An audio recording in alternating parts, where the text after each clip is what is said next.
वाल्मिक कराड याच्या समर्थनार्थ परळी सलग दुसऱ्या दिवशी सुद्धा बंद आहे। व्यापारी आणि हमाल मापारी या संघटना रस्त्यावर उतरून परळीला बदनाम करण्याचा थांबवा असं म्हणत मागणी करतायत।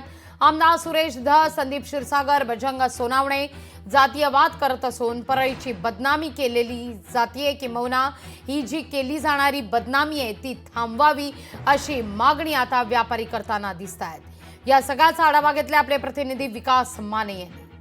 परळी शहरातील व्यापार पाठ्या बेमुदत बंद करण्यात आलेल्या आहेत। सध्या व्यापारी जे आहेत ते देखील आता रस्त्यावरती उतरलेले आहेत। सध्या माझ्याबरोबर हमाल मापाडी संघाचे अध्यक्ष, काय सांगाल दादा, दुसऱ्या दिवशी तुम्ही बंद ठेवतात, काय मागणी करताय?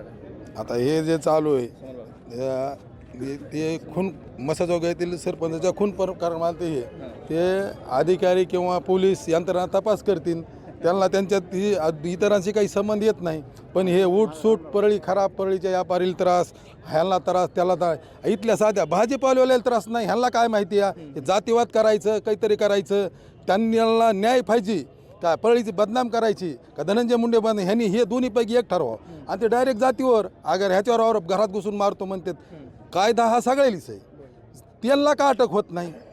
प्रत्येकाला समान नागरी कायदा ह्या प्रमाणात ज्याला ती शिक्षा व्हायला पाहिजेत।